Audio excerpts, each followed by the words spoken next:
this presentation. I mean, I'm going to use it.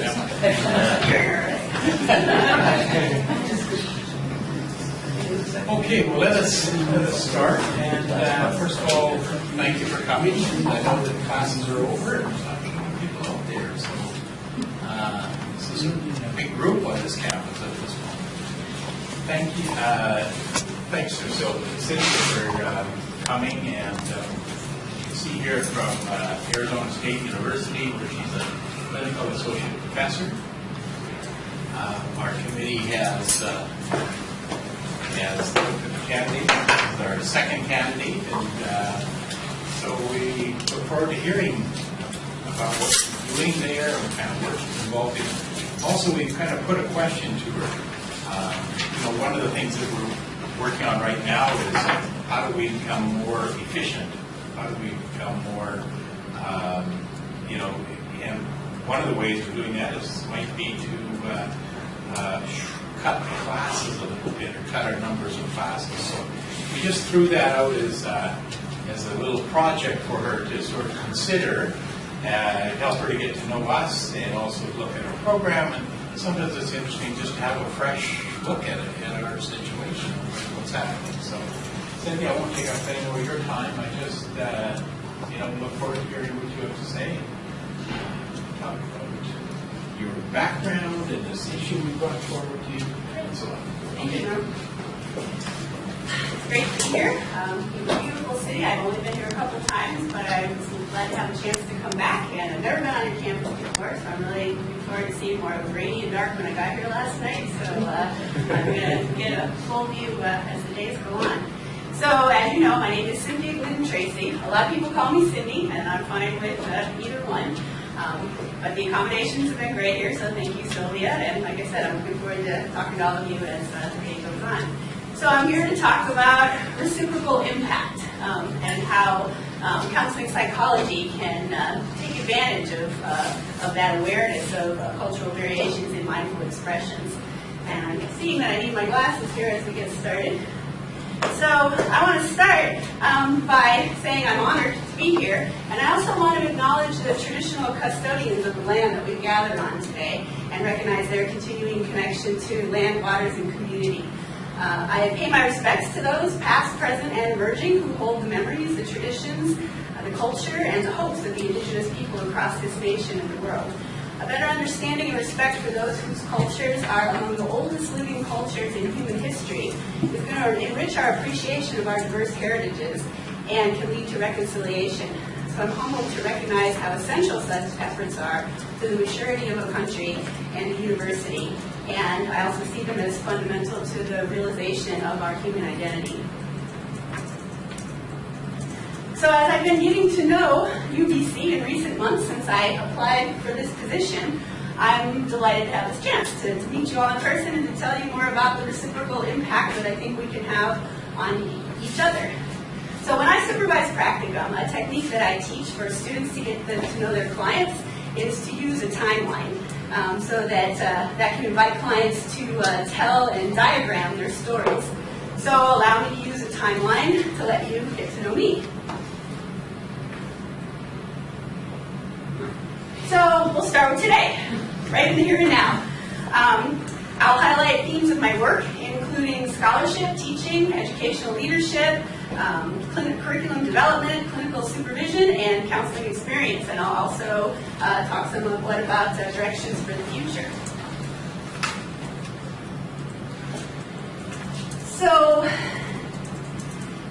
going back to graduate school, I want to say that, I want to acknowledge that from my education at the University of Illinois and my internship at the State University of New York at Stony Brook, I discovered the potency of interpersonal theories of counseling and psychotherapy, especially this concept of reciprocal impact that's occurring across counseling and supervision processes.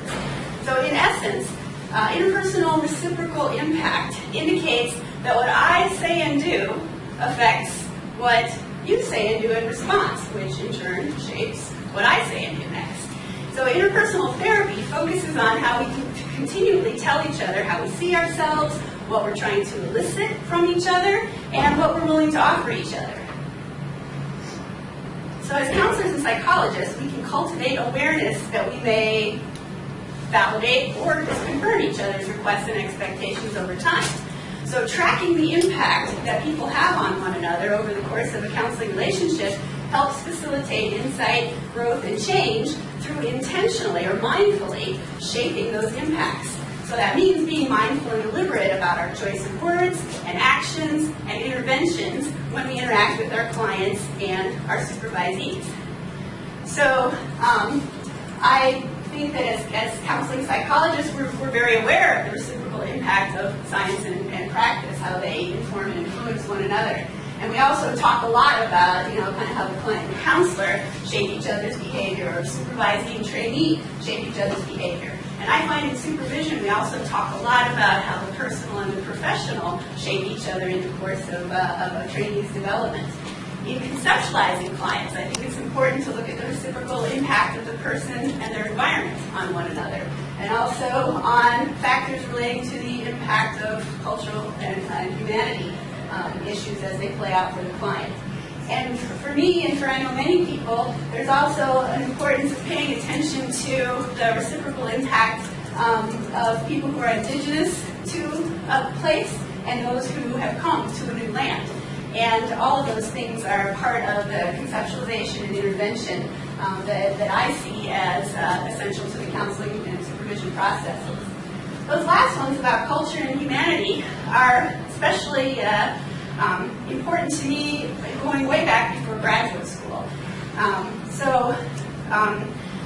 I was lucky to have the chance to live in a lot of places starting as a kid.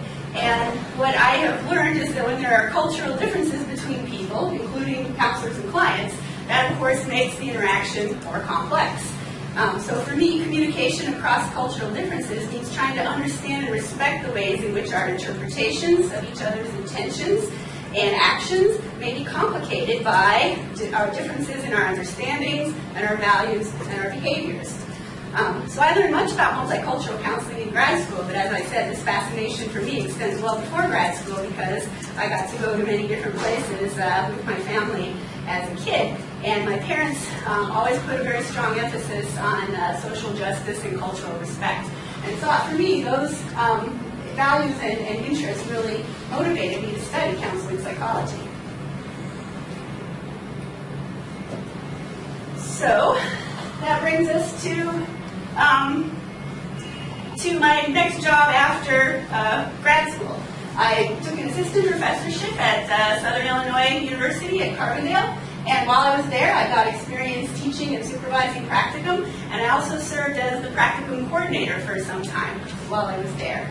I had a chance to teach didactic courses as well, both at the undergraduate and graduate levels, and I also, during this time, had my own experience with chronic pain and back surgery earlier in my career, and that led me to study some alternative therapies and some methods of releasing tension and increasing the range of motion through gentle movement. So that got me further interested in exploring the overlap between what I know about psychotherapy and what I was learning about physical therapies and mind-body connections. So I'm hoping to talk more with Dr. Schultz and some of the kinesiology faculty about what I see as a potential for some overlapping interests. So I've often told students that one of the things I like most about our field is that it gives us the flexibility to work in a variety of settings and roles over the course of our careers. So I myself decided after a few years on a research faculty that I missed seeing clients, and there was also other personal factors in my life. I was getting married and having a baby, and I decided that I wanted to go into practice.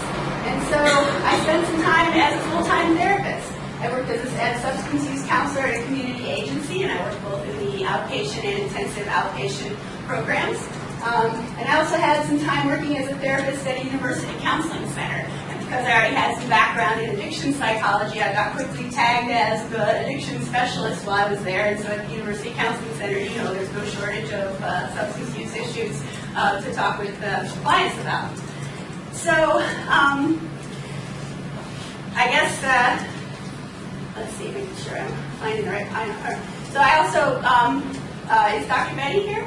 Is that you? Yeah, I thought so from your picture on the web. But I know that you're interested in addiction psychology as well, and it's actually through the Division 50 website, the Society of Addiction Psychology, that I first saw the ad for this position. So I'm hoping we'll also have a chance to talk about some intersecting interests. This experience as a substance use therapist and also as a generalist counselor served as a good basis for some of my later initiatives, including writing a book on substance use counseling, and also most recently in my job I've been developing a training module to focus on screening, brief intervention, and referral to treatment, which is often referred to by the acronym SBIRT.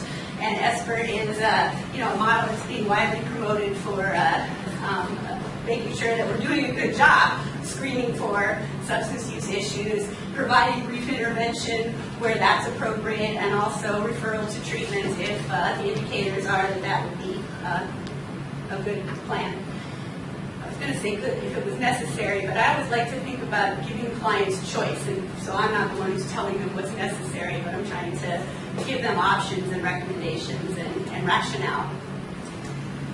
So, after I left private practice, part of the reason I left is because my husband and I had been in long-distance commute for a long time, and it was nice to find jobs in the same place. We're actually in the same university at Arizona State. And so at Arizona State University, I've been in a clinical professorship.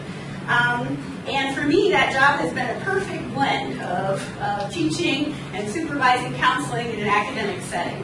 And so in the time that I've been there, I've had the chance to supervise over 300 students, both at the master's and the doctoral level.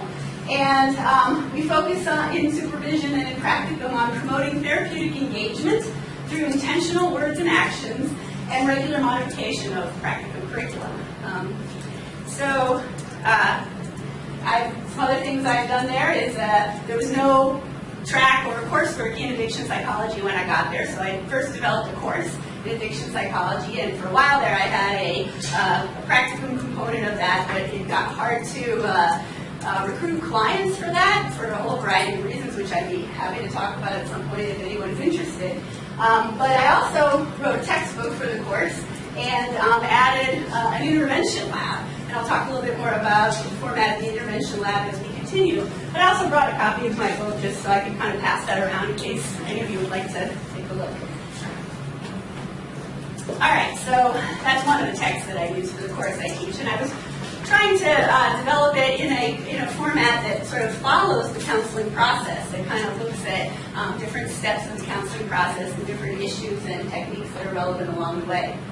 My style is to try to combine didactic and analytic and experiential activities and to really focus on promoting collaborative processes within the classroom and among the students.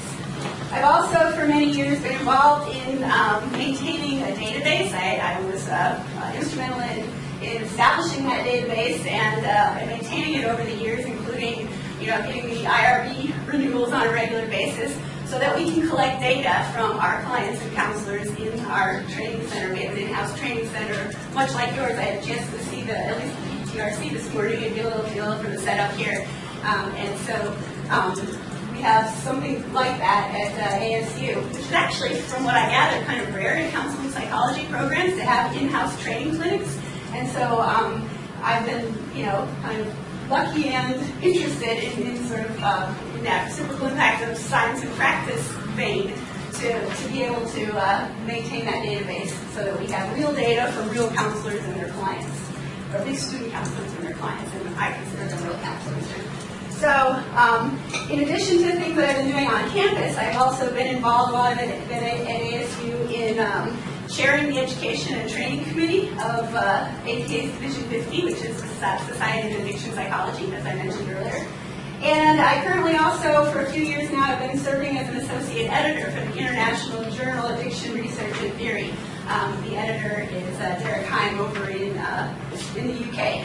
So that's been pretty cool. And then in just the past few years, I've been organizing and hosting open door activities at ASU. So ASU has this campus-wide initiative every year. They basically open the doors to the general public to come in and check out what ASU is doing and what some of the significant events activities on campus are. And the idea is to develop activities that will not only inform people about some of the exciting things happening on campus, but will also bring in families and kids and maybe encourage those kids who have a good time at the open door to consider coming to ASU for college.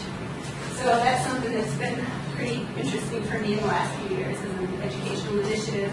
And it's been an opportunity to get a lot of grad students and faculty working together to kind of promote that program. All right, so about 8 or 10 years ago when ASU was dealing with the economic downturn that all of us, I suppose, were dealing with around that time, because my job is it's not a tenure track position, it's a contract position, and so I'm vulnerable to my job being discontinued at a time of an economic downturn. So around that time, I was getting a lot of messages that indicated that my job might be in jeopardy, depending on what happened with the referendum that was going on to fund education in the state at the time. And so I started a small private practice in the community. I joined a group practice, actually, and I was seeing about 2 to 3 clients a week for a couple of years. And so that was a really cool way to get some additional experience and that I could bring back to my students, but also a way to kind of branch out and do some other things in the community that took me in some new directions. And so not only was I kind of trying out the private practice, but this is also around the time of my husband's last sabbatical. And so during that time, I took a leave of absence since I wasn't eligible for a sabbatical. But in that time, I studied African drumming with an ethnomusicologist in the School of Music. And what I learned, other than it was really fun and really cool, and that I wasn't very good at it unless I really practiced hard. But what I also learned is that in some of these African traditions, there was a direct correspondence between the language that you speak and the rhythm that's played on the drum. So the drummers are actually realizing a message, and that message then communicates something to other people around, and the drum can carry that message, for a very wide distance within the communities. And so I started thinking about the relationship, especially when I found out that the drumming is used in a lot of different ceremonies and rituals, including healing rituals. And I started thinking, well, in counseling psychology, we also pay a lot of attention to the relationship between words and actions, or verbal utterances and nonverbal gestures or expressions or whatever. And so I started thinking, I wonder if there was a way to kind of capitalize on that connection between language and rhythm or rhythmic movement, and as a way of maybe enhancing and strengthening some of the tools that we already use and that we know work well in a counseling context. So I established a related interest group to kind of focus on that. So I'm going to try to show you the website for that, if I can figure out how to do that. And let's see. So if I go back to here, that's not the one I want. All right, so this is the Facebook page that I established. I thought a lot about the name. It's not working? Okay, so what do I need to do then? Let's try. I think I had to close something, didn't I? Close the slide, Cynthia. Which one? The slide. It's just copy and paste it. I closed this one, I think, right? The presentation view? Yeah. Did you close? Sorry for the confusion here, but okay, so let's try this again. So if I go back to Chrome now, will it let me see my Facebook page? Okay, so this is beneficial uses of mindful expression and rhythmic movement, and I call it Boomer because to me that name evokes the sound and the resonance, of a drum, the beat and the resonance. Boomer. So this picture was actually taken at the Musical Instruments Museum in Phoenix, which is just a fascinating place. It has, cultures from all over the world and shows some of the instrumentation that was developed in each of those cultures, and also, some of the traditions and costumes and so forth that go along with it. So anyway, I thought I would show you. This is from the open door that I was telling you about. These are some of our students and some of the performers that I brought in with this idea of trying to illustrate the relationship between words and actions and messages and efforts to promote well-being. So let me show you first. This is the African Drum Ensemble. These are actually alumni of the professor that I studied with. His name was Dr. Sunkett. He has since passed away, but a group of his alumni are still playing regularly in the Valley of the Sun, as we call it, and they're also, they let me rehearse with them sometimes. So let me, this is Ensemble de Soxna. A little bit,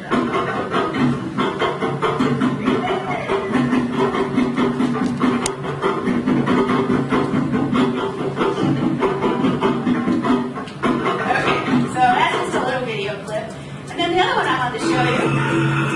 Here's water for them. Great, thank you.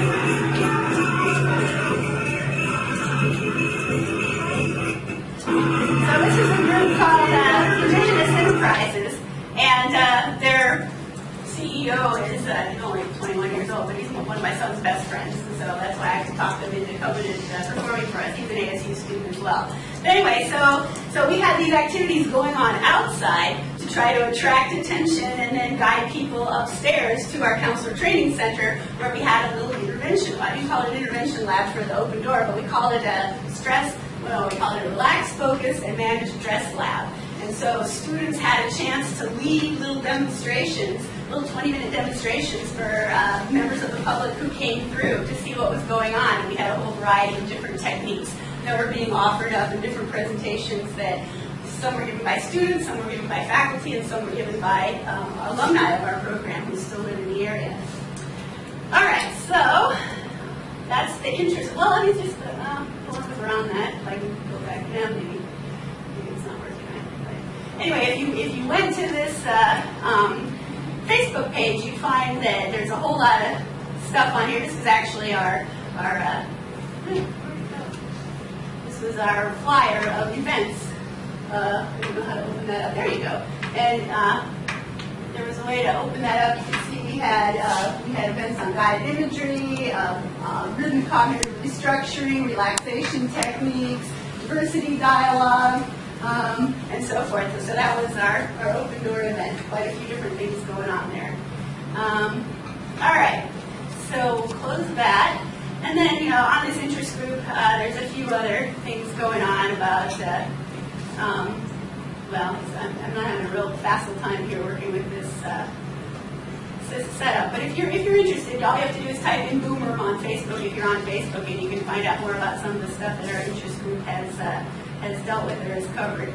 All right, so we'll go back to our presentation here if we can. No, it's not going to work, is it? All right. So I think we were right about here. I was telling you about the open door activities, and then I was telling you about private practice experience.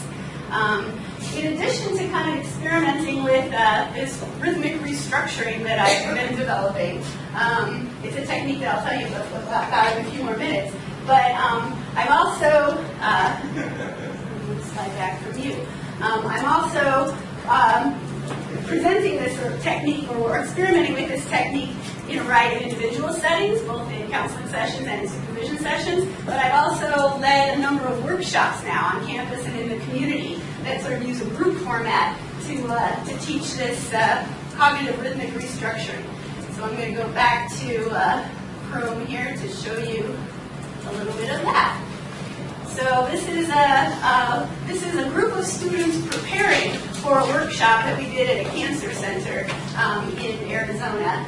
And again, I'm going to have to, I guess, close the PowerPoint slide for you to be able to see that. There we go. All right, so this is just like a 2.5 minute video. MERN, the acronym, stands for beneficial uses of mindful expression and rhythmic movement.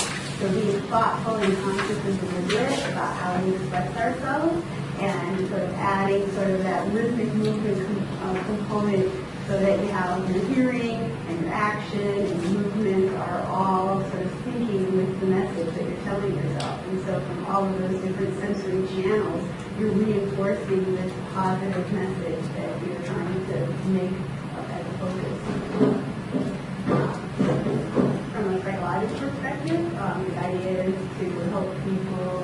capture some of the negative thoughts that they're having and figure out a way to stop thinking that way and to let go of those thoughts and have a positive message to replace it with.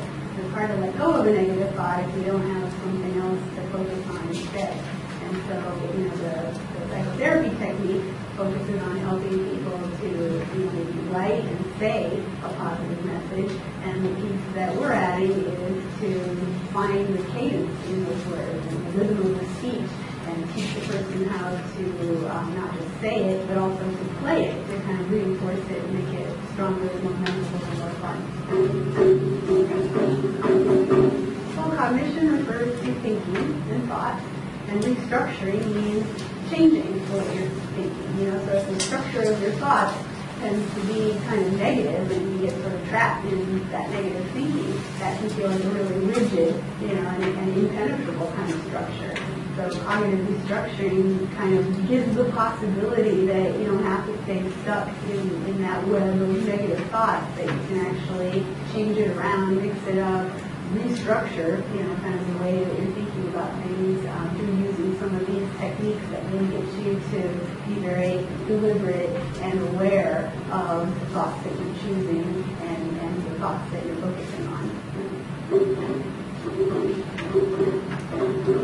It's fun to be able to share it not only with students and faculty in my own program, but also to find that there's some people in some of the other departments on campus who find it intriguing as well.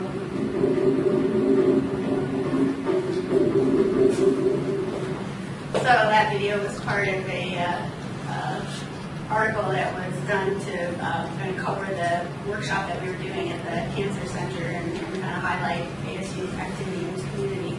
Should I take a look at? No, we should not. All right, so let's go back to slideshow here, and yet again, I'm going to have to zip through my system here. Okay, so we've been talking about kind of some of the things that I've done over the course of my career and some of the themes and techniques that have evolved out of that. So that brings us back to now. Right here talking to you today and looking to the future. And certainly my goals are to continue building both therapeutic and community engagement through using mindful expression of words and actions with consideration of diversity and equity themes. So I want to say a little bit more about some of the specific ways in which I think I could contribute or maybe offer some initiatives. So certainly I would love to be involved in teaching introductory counseling theory and techniques. I see that as an opportunity from what I've been learning from talking, corresponding with some of you, learning about kind of the system that's used here, this, I think it's CNPS 578. And I'm understanding that there's an intention to integrate both counseling theory and intervention into that course sequence. And I feel like I have some different ideas about how to use this intervention lab format that I've been alluding to in terms of maybe helping to streamline that course. So in the intervention lab, what I do is have like a different topic or a different intervention or technique each week that students are going to learn. And then we spend some time at the beginning of the lab talking about the theoretical basis of that intervention, then the conceptualizations and the rationale behind it. And then I, or another instructor working with me, demonstrates the technique in a role play format in front of the class. And then they have a chance to kind of ask questions and discuss it a little bit. And then we break them into dyads or sometimes triads, depending on the intervention. And we put them in the individual counseling rooms of our counselor training center and let them role play while the instructor can observe live. And they have the opportunity to practice or role play the technique both in the role of the counselor and in the role of the client. And then there's some time to kind of discuss what that experience was like for them as they experiment and try out these techniques. And a lot of the students have told me that it gives them a sense of more confidence going into trying it with a client if they've not only seen a role play conducted, but they've had a chance to experience it themselves by putting it into their own words. in the role of a counselor, and also by experiencing kind of the reaction to that and the impact of that in the role of the client. So that's one idea. I'm also certainly interested in continuing to be involved in practicum training and doing supervision both of student counselors and student supervisors. So I'd like to be providing practicum instruction, including both individual and group supervision.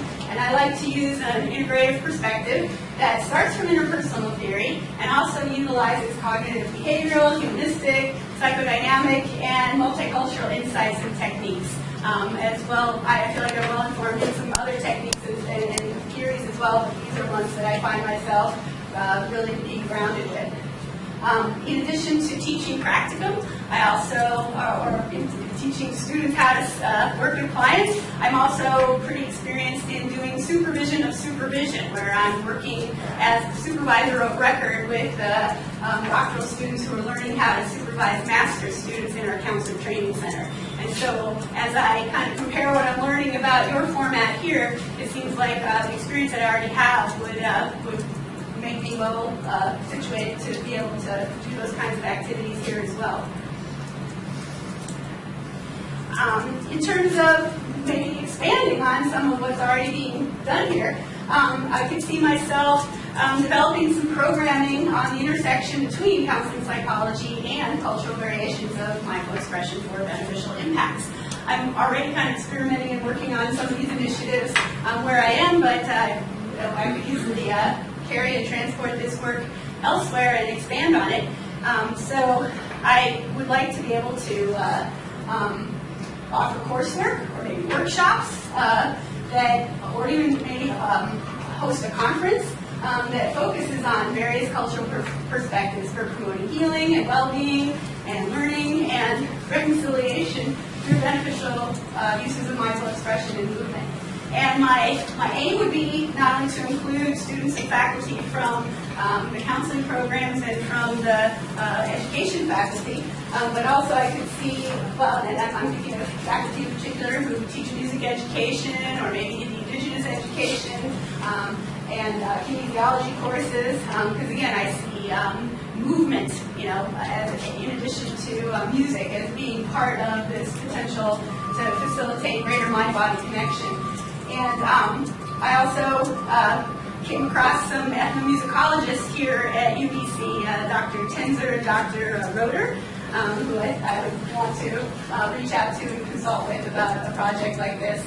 And I was also really impressed this week to be following the opening of the new Residential School History and Dialogue Center. That was really moving and inspiring to watch some of the programming that was around that. And I could see an event like this maybe involving or even taking place, in a location like that. I'm hoping I'll get a chance to see that center while I'm here. I also want to invite leaders of indigenous and culturally distinctive practices from other places outside of UBC to be involved in doing presentations and demonstrations as a part of this initiative. I put up a few names here of people that I've already worked with and had invited to ASU to do presentations on related topics. This Indigenous Enterprises and Ensemble Mesos are the two groups that I showed you on the video a little bit earlier. And I've also made some other connections as I've been kind of exploring these interests. All right, so there's an idea, and then I guess another thing I'd like to do is figure out a way not to only offer this up to adults, but to kids as well, because I think there's all kinds of potential here for kids to learn some really positive skills about relaxing and focusing and managing stress, and maximizing their potential by learning skills for being able to stop their negative thoughts and replace them with more positive thoughts and maybe put it to a beat. So, as I mentioned already, rhythmic cognitive restructuring combines well-known thought-stopping and thought-substitution techniques with the detection and repetition of the cadence of positive replacement messages that are using percussion for reinforcement. So my vision would be to set up workshops or camps or something like that where we could first train students in the cognitive rhythmic restructuring techniques and then be able to have those students be leaders of workshops or camp sessions or something, that would involve kids. And, I've been talking with different people about this, we're maybe thinking high school or at the oldest, maybe middle school kids, might be receptive to something like this. Now, I also know that you're not going to get kids to come to workshops on rhythmic cognitive restructuring. They're going to be like, oh, yeah, great, what's that? So I'm thinking about what would we call it. If any of you are old enough to remember the old Todd Rundgren song, we thought maybe we could call it a bang on the drum all day camp. I kind of coined the term ethnomusicology as a way to kind of capture what I'm sort of trying to get at with this effort. And, I think I've heard some more recent kind of characterizations of cognitive restructuring, especially thought stopping and thought substitution, because that's a mouthful. So sometimes people will refer to it as catch that negative thought, check it, see if that's really what you want to be thinking, and if it's not, change it. So catch it, check it, change it, or the 3 C's. But I'm saying there's more to that. We also got to reinforce it and make it fun. Okay? Because people aren't going to remember it, and they're not going to want to do it unless it's reinforced through repetition and it's somehow fun or interesting to them. So hopefully adding this rhythmic reinforcement, people, at least for some people, might have that capacity. All right. So, you want to try it? All right, we're going to try it. The first thing we would do is teach thought stop. I have a typo here. It should be thought stopping and thought substitution.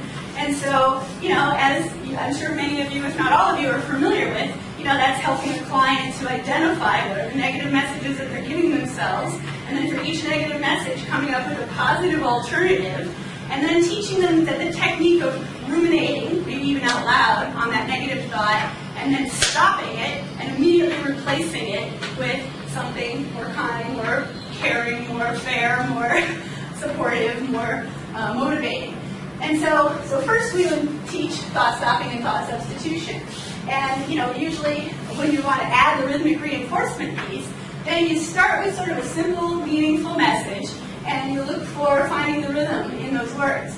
So these are some post-it words that we developed for a workshop we were doing at a YMCA in Tempe, where I live. And I had a bunch of graduate students who were coming with me to help with that. So we started out with, we know that when we want to teach somebody how to relax and focus, oftentimes deep breathing exercises and mindful awareness of what's going on in your body are a good place to start. So the first messages that we started with here are find the rhythm of your breath and feel the beating of your heart. So what we're going to do is listen as we speak aloud for the cadence in the language that we use to give ourselves those messages. So as with all demonstrations and activities, you're welcome to participate if you like, or you can just observe if you like. That's up to you. But what we're going to do is actually say these 2 messages. Find the rhythm of your breath, feel the beating of your heart. And we're going to say that. You can say it to yourself or you can say it out loud. But I just want you to listen for the natural rhythm of your own words as you say those words. So let's say it like, we don't all have to do it in unison. I want you to listen to your own voice and what rhythm does your voice come up with. So let's say it like 4 times. Find the rhythm of your breath, feel the beating of your heart. Find the rhythm of your breath, feel the beating of your heart. Find the rhythm of your breath, feel the beating of your heart. One more. Find the rhythm of your breath, feel the beating of your heart. Find the rhythm of your breath, feel the beating of your heart. So, I brought one of my little drums here. Okay? So if I were going to play that on the drum, it would sound something like this. Find the rhythm of your breath, feel the beating of your heart. Find the rhythm of your breath, feel the beating of your heart. Anybody else want to try? I have 2 more drums.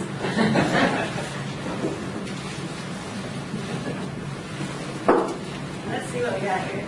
These are all Native American drums from New Mexico, which is right next to the state where I live in Arizona.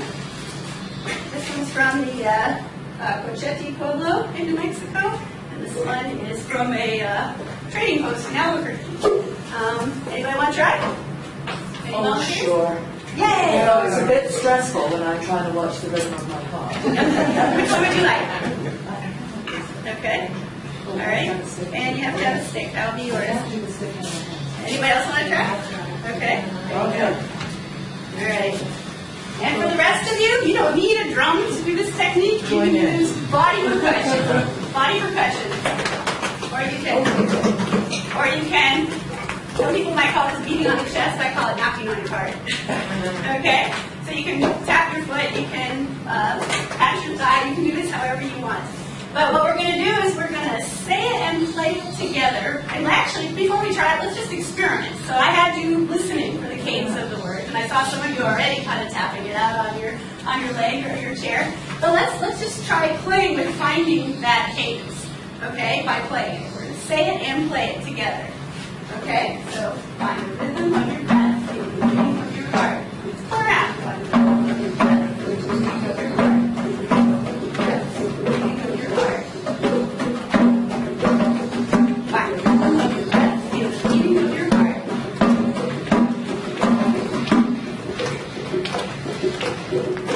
Okay? Getting it? Yeah. How about you, Marla? Yeah, I don't, for some reason, I'm not doing the same. Maybe it doesn't. Marla, I've always thought It's like the fine and the feel. I have a space. I don't know. Not at all. So what does it sound like when you play? I like to do it slower. Slower. So find the rhythm of your breath, find the feel the beating. Oh, no. You find the rhythm of your breath. Yeah, that sounds good. You got to play, Margo? Oh, well, I was trying to bring the hand in to be a bit more sophisticated, but I'm trying to get slow that way. Like the rhythm of your breath, tickle your heart. There you go. Okay. Pretty good. And that is very good. And you might notice here we actually added in because you said you had a little beat in between, so we were going to find the rhythm of your breath, and then the other person would go feel the rhythm. Feel the beating of your heart, find the rhythm.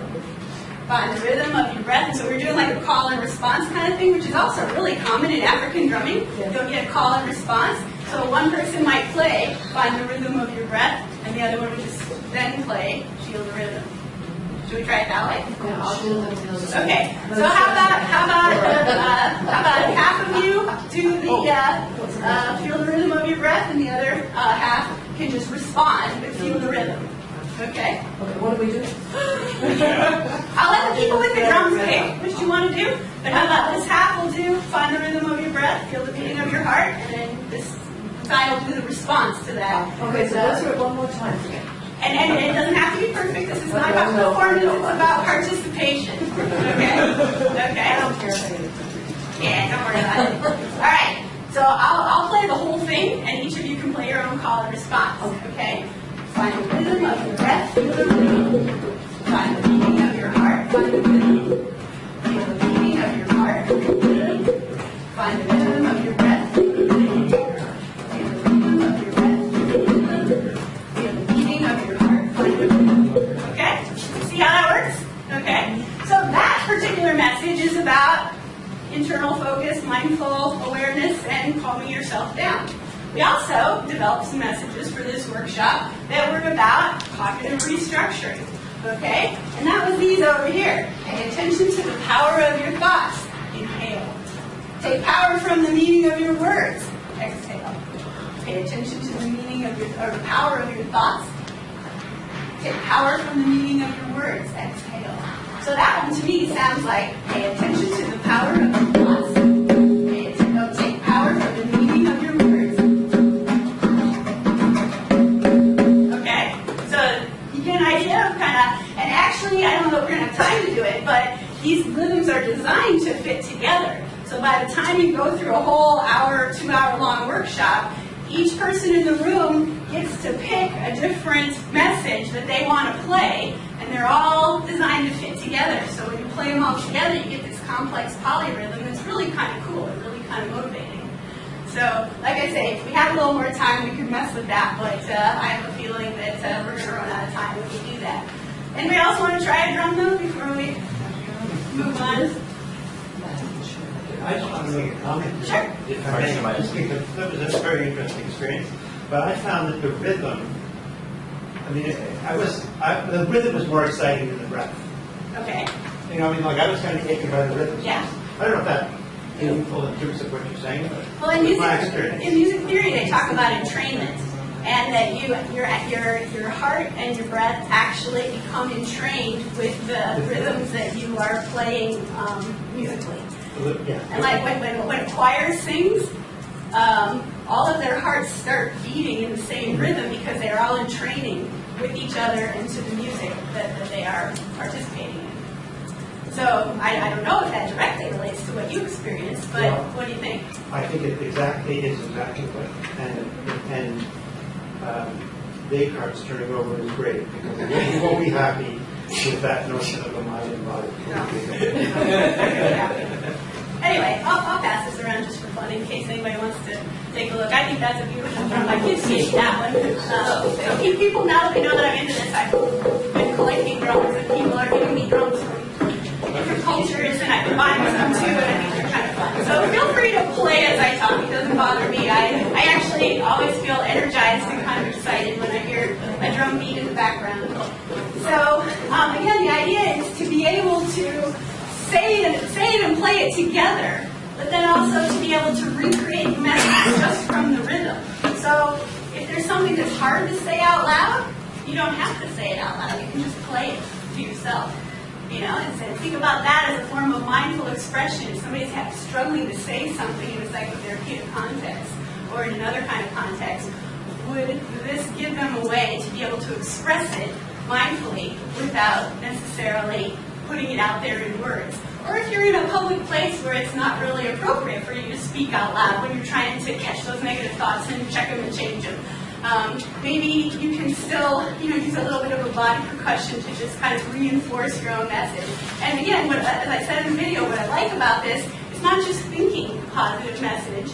It's thinking it, it's saying it, it's playing it, it's hearing yourself say it, it's feeling your own movement. So you're reinforcing it through all these different sensory and motor channels, which to me makes the message that much more strong, that much more memorable, and hopefully makes it more fun.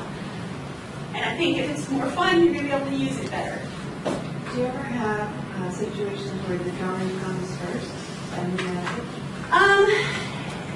Yes, and I think that's been more in group settings than, because in a group setting it's harder to teach.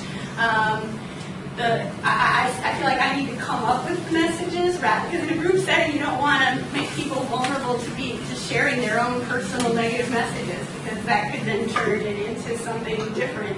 And so sometimes starting with the drumming could be a way of, and actually that would be a really interesting research question. It's like, sort of, if these are different components, the thought stopping and thought substitution part and the cognitive rhythmic reinforcement part, are they more powerful together than either one is alone? And does it matter what order you present them in? And does it matter how much the person is interested in music or likes music or feels willing and able to play music? I was thinking about how Vanderbilt talked about the body knows the score. Mm-hmm. So if the body you just really allow the body to express itself through drumming. Yeah. What words would come?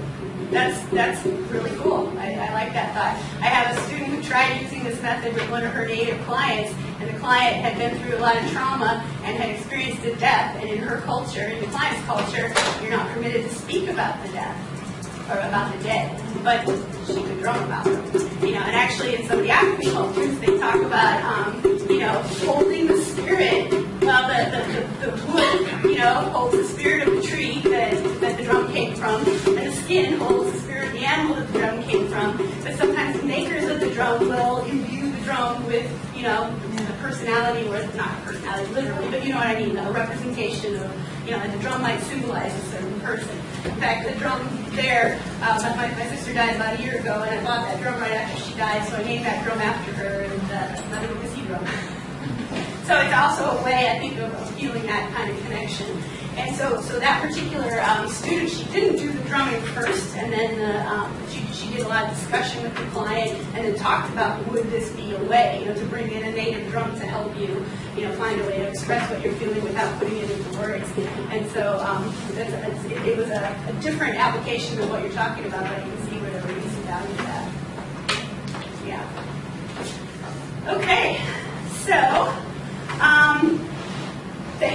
playing along, and I think that's kind of cool. And I just wanted to use the rest of my time to then move on and address some of the questions that were posed to me about your curriculum as I see it, knowing that this is my first day here on campus, but I've definitely been studying up your website and thinking about, kind of what it might look like. So these are some ideas that I came up with, again, they're not by any means recommendations or suggestions, but just sort of ideas and questions that came to my mind as I was looking at it. I wondered if I know from corresponding with Marla that the psych assessment course is a 6-credit course. It's offered over 6 weeks, and I wondered if it might be possible to streamline that into a 3 or 4-credit course. I also wondered about we would call this a pre-practicum course, which you're calling the 578 Individual and Family Counseling Theory and Intervention course. I wondered if it could be required for 1 semester rather than 2.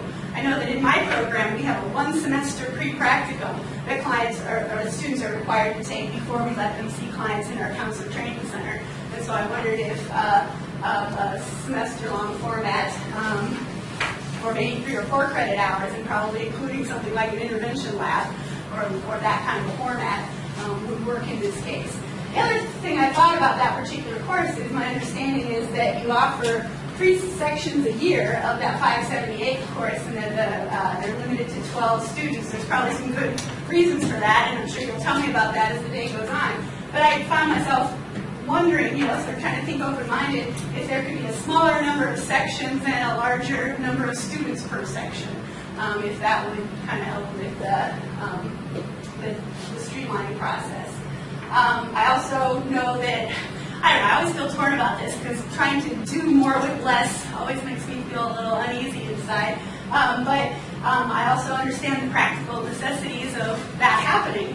And so I wondered if any of these students could take 1 elective rather than 2 in the spirit of reducing their course load or shortening their number of required credit hours. And my understanding also is that you have both MED and MA students, and the MA students are the ones who do a thesis. And I even thought, I didn't write this down, but I even thought, that if it were going to be a 1-semester pre-practice, I would call it, rather than 2, if it could be sequenced so that students who are working on a thesis might take it in a different semester than students who are not working on a thesis. But also I was thinking that since MED students don't complete a thesis, would it be sufficient for them to take 1 required research course rather than 2? And again, I know that, the university or the faculty of education might have, standards or requirements that are inconsistent with that recommendation, but there was just some of the ideas that I came up with as I thought about what I was seeing and comparing your different curricula and your different program setups, and also thinking about how that compares to some of the other places where I've taught the other curriculum and practicum structures that I've worked with over the timeline of my career.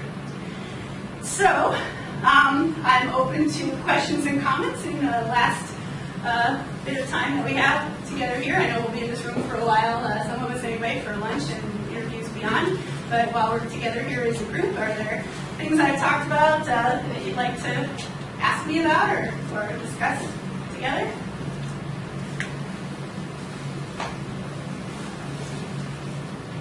Well, Cynthia, first of all, I commend you for introducing us to rhythm and the drums. And, I think it was quite brave of you to try to challenge a bunch of sort of professors with that kind of intervention. So I like that. Well, I find when you bring out a drum or a set of drums, people are either like, or they're. So I was wondering what kind of reaction I would get. I think it was positive for me anyway. Great. And just to share something about it, in the spring and summer, the nice weather, there's a wonderful group every Sunday night down on the beach on Spanish Banks that do drumming, and it's kind of spontaneous. People come in and they just do rhythmic drumming. So we just I don't do it, but I watch and go to watch. It's just very Nice. Yeah. So, Or watch or get plans. yeah, some people do. Yeah. I have a question, if I may. Yes. So, this is more of the technical side of things, but like in terms of supervision, you talked about even training doctoral students to be supervisors. do you have a model of supervision? Like we talked about the systems like therapy, cognitive behavioral, et cetera, but is there an approach to how you yourself do supervision of counselors and training? Yeah, I think the interpersonal basis of it is also reflected in the examination of parallel processes. So I'm trying to look, the interpersonal model talks a lot about complementarity processes. So sometimes we are complementing the expectation that another person is communicating us. So if I say, I want to be dominant, then I'm saying to you, I want to take the lead and I want you to follow my lead. So if you follow my lead, you have now complemented my expectation, and we're going to move forward based on a shared understanding of what our interaction is about. But if I say I want to lead, and you say, no, I'm not going to follow, I'm going to change the subject, or I want to lead, now we're in a non-complementary kind of situation. And so tracking sort of the degrees of complementarity and non-complementarity over the course of a counseling relationship is part of what I pay attention to. And I also see that, I do some of that through live observation and video review, but I also look at parallel processes, that sometimes what's happening in the counseling relationship then gets reflected in some way into the supervision relationship, and sometimes what's happening in supervision, in fact, we hope that will be then carried down into counseling, that like new skills that the supervisor is teaching to the trainee will be things that then the supervisee can take back into their sessions with their clients and work with. So as a supervisor, I really try to track both complementary and parallel processes that are occurring both in the dyads of counseling and supervision, but also in the triad of counseling, supervision, and client. And I really try to pay attention to those dynamics in a way that I can then help facilitate the counselor or the trainee to better conceptualize what's happening with the client, and then to be able to develop their skills using that awareness of those processes. Yeah. So Cynthia, welcome to GDC. Thank you. I'm delighted we have someone of your experience and caliber coming to visit us here. Thank you. My thought relates to like accreditation. And so the person coming aboard is going to have to sort of jump in and sort of play a role in all the less fun stuff. And here we sort of have to navigate, two different accrediting bodies. We have our master's accreditation, Canadian Counseling Association, and we have like our Canadian. So it's kind of like the ACA, APA Right. sort of KCREP Right. sort of thing. I'm just wondering what sort of thoughts or experience do you have in sort of navigating accreditation issues or understanding how to manage accreditation, particularly when you have two bodies that actually have some very different requirements, different philosophies. Yeah, that's a really good question. We have a fair amount of experience with that at ASU because we have both a KCREP accredited master's program and an APA accredited doctoral program. And the master's program is quite large, the doctoral program is small. The master's students pay a lot of extra fees in order to be in the program, and those extra fees help to sustain both programs.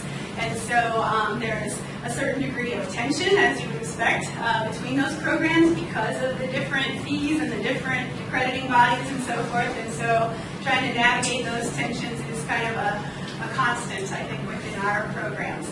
I find that, frustrating sometimes, but also I see it as kind of a necessity of the setup that we've got. I'm not very familiar yet with the Canadian accreditation system, but my understanding was that that wasn't necessarily part of what I was addressing here. But I hear your question is, your comment is that the person who takes this position will need to learn about that pretty quickly and be involved in that.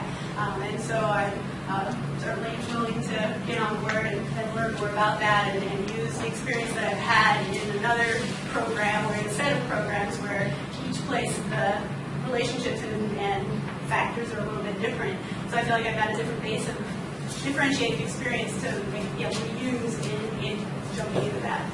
So I think it's a wonderful answer because definitely you have to learn about how it's different here. But I'm just curious, what have you sort of gained from, if this was a U.S. system, what have you sort of gained? What sort of ideas have been kind of helpful there to navigate some of the tensions or different ideas?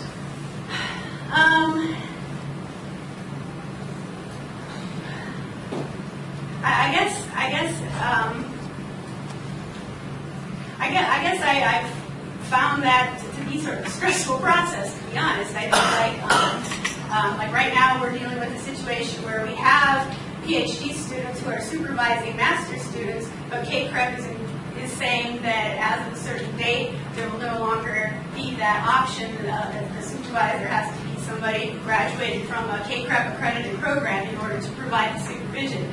And so I don't know that we have good answers yet, but we're continually sort of working through the implications of that in our curriculum. So I guess I'm curious what you have in mind as you're asking that No, question. I don't know anything about that. I think that's a good point. I came from the U.S., so I'm very aware of that tension. Yeah. And I very much realize that basically all the faculty in our program wouldn't qualify to train counselors in the U.S. because of those rules. Fortunately for you, if you do end up coming here, is that we don't have that same tension. Counselor educators and counselor college get along quite well in Canada. Counselor educators and counselors college get along quite well in Canada. And that's great. I think that the APA in the past, distant past, kind of shut out K-CREP and ACA-related programs, and now ACA has become bigger and more powerful and influential, and is now turning the tables and kind of shutting out APA. I think it's sad. I think, we're all in this field to try to make a difference, and, I like to think we can find a way to work together rather than kind of butt heads and work across purposes. I wish I knew easy answers to that, but I'm certainly willing to grapple with it. Thank you. Just mention the fact that there's differential fees where the master's students pay extra. For credit, for course credit. Yeah. That's one of the things up here that we've often, as we look at budget and things like that, we've said, well, because of the practical aspects of the training, the lab training, there should probably be an additional fee for that. Yeah. We've been told that's impossible. Oh, really? Nobody can do that. And Got any other programs on campus? maybe is there other years? There are programs that can charge more fees, but it has implications for students' assets, scholarships, and all of that. So if you want to be recognized as an academic program, which allows you to have scholarships, and you can't charge, it's a structure. Okay, yeah. Because the model that we were working from was like looking at other programs in the university, like a lot of science-based programs that were charging additional lab fees and things, and making the argument that because of the the intensive nature of the clinical training, the need for really small, course sizes or cohorts and the intensive, kind of resources needed to give them their practical training, that would justify the additional fees. But again, it sounds like the structure here wouldn't really permit that. It's kind of nice sometimes just to hear that somebody is doing that. It's just sort of like, well, no, that's just impossible. Yeah. That was just a few years ago that we started that, and it really made a huge difference. I mean, we went through a cash-strapped period in our own development. There was even a time during that economic downturn that it wasn't clear that the program was going to continue. They actually discontinued disestablished the Graduate College of Education, and we were left to find our own new academic home. And so, there was a question about, do we go as individuals to different academic homes, or do we try to stay together as a program, go to a new academic home? And we ended up making the decision as a faculty to stay together as a program, so we shopped ourselves around to different units on campus until we found a new home in what's now called the College of Integrative Arts and Sciences. And we're actually one of a very small number of graduate programs in that college that it mostly involves undergraduate training, but we're very valued in our college because of our graduate programs plural. And again, that system of adding extra course fees has allowed us to fall on a pretty soft cushion where we thought we might fall really hard. And we've been able to renovate our facilities really extensively. So our counselor training facility got new furniture, got new carpeting, got new paint job, got new technology and equipment, and we were also able to hire a number of new faculty. So those program fees have really put our programs in a much more stable and advantageous position. So no, it may not be as dire, because when I was talking to Shelley, she said if we had a brand new program come aboard, there'd be some sort of leeway. So she thought it was with the existing programs. So there might be room to sort of maneuver as we sort of shift and things like that. So we don't get as tired.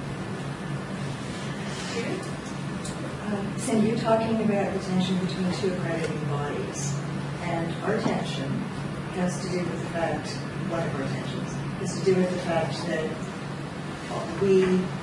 our accreditation results in our programs being quite extensive in terms of the length and the number of credits. Right.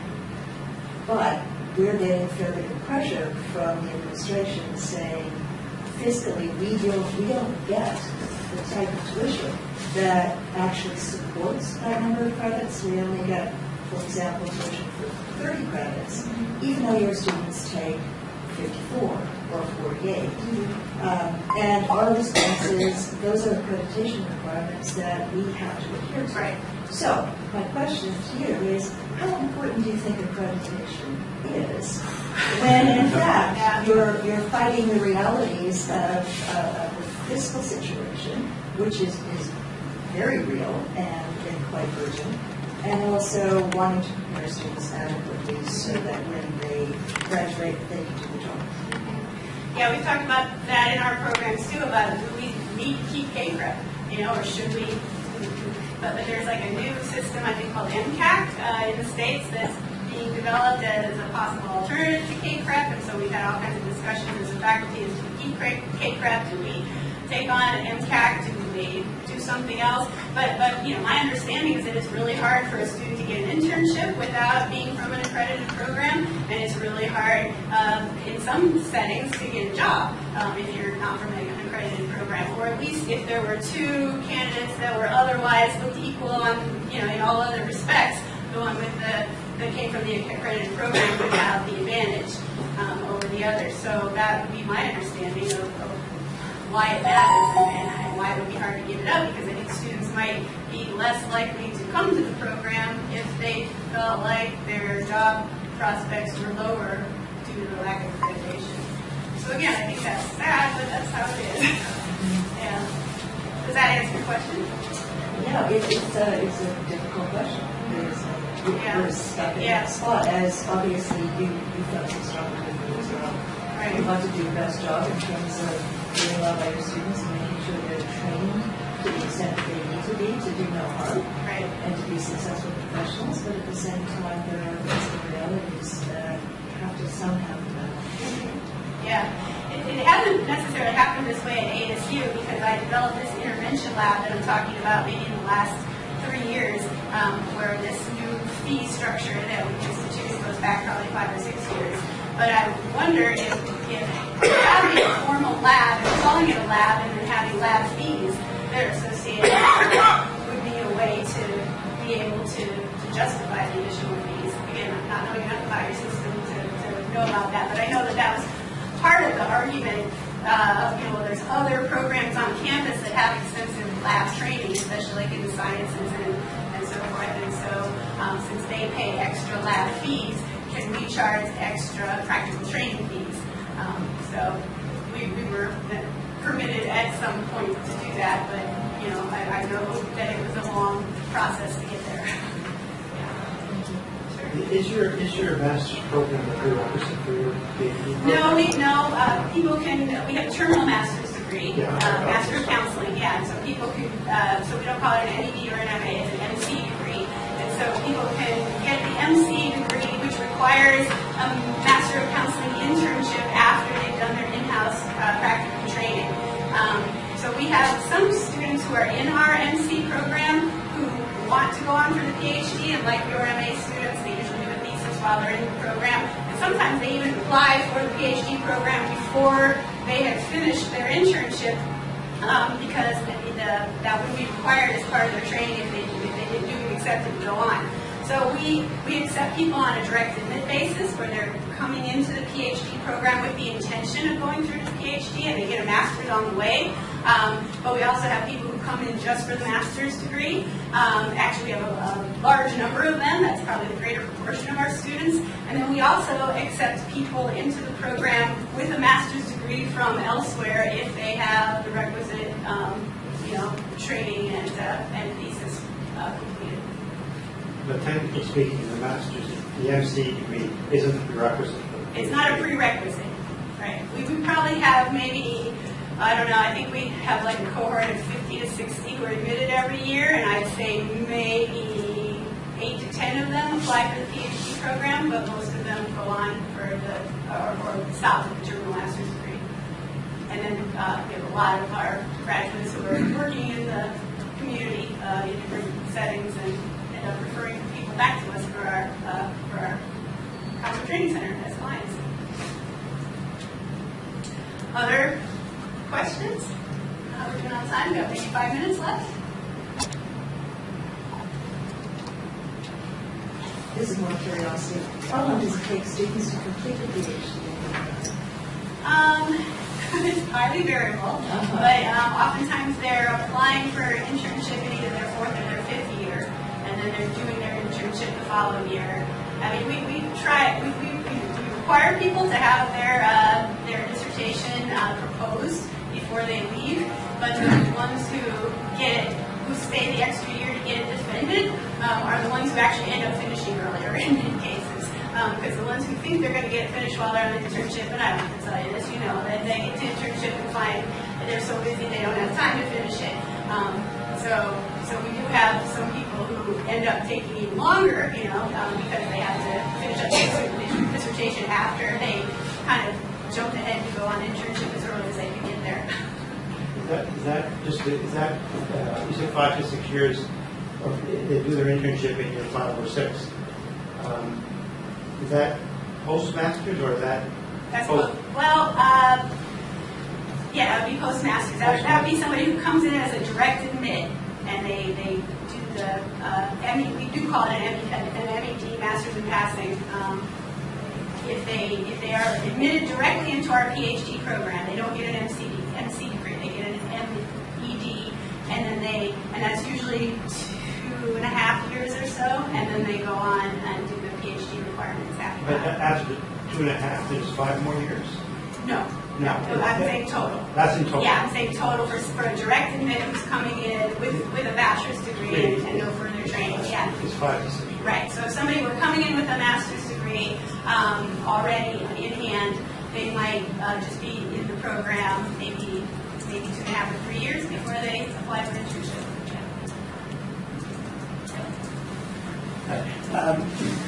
You mentioned a little bit about a range or, I guess, a list of the theoretical approaches that you would cover in courses like 578. How would you characterize your theoretical orientation? You talked about cognitive instruction, very much CBT based, but with a lot of creativity on your part. So I wonder if you could just say a few words about your primary or main theoretical approach. Sure. To characterize your... Yeah, no, I'm very much grounded in interpersonal theory because I feel like the counseling process is very much about us working together. It's not about me knowing the answers for you as a client and telling you what to do, and it's not about me just stepping back and just kind of letting you figure it out because you have the answers inside yourself. But it's about us working together and sort of developing, you know, sort of some trust and some working alliance and some shared goals, you know, of how we can work together, hopefully for the benefit of the client, but with the understanding that the therapist is probably going to learn something and be challenged in some ways and maybe gain something too. So I really try to look at how, and to me that's where the reciprocal impact idea comes from, is, you know, you can track it very minutely from what I say to what you say to what I say to you say, or you can look at it from session to session in terms of looking at the patterns of complementarity and non-complementarity over the course of the counseling relationship. But, you know, over many years of both conducting therapy and supervising students doing therapy, you know, I think there's some predictable aspects to the counseling process, you know, in terms of how it flows. And I think that that's very much interpersonally guided or determined. And so I guess I try to help students look at what are the predictable aspects of the counseling process and what are the predictable aspects of your interaction with this person based on the conceptualization you're developing of them and the diagnosis maybe that's emerging, and how can you use both of those awarenesses, you know, sort of knowledge of the general process, knowledge of this individual's dynamics, to kind of track that interpersonal interaction in a way that will help you mindfully and intentionally guide the process of change. Does that lead to any other questions? Okay, thanks. Good question. What else? I think we may have done it. All right. You may have done it. All right. Yeah, thank you.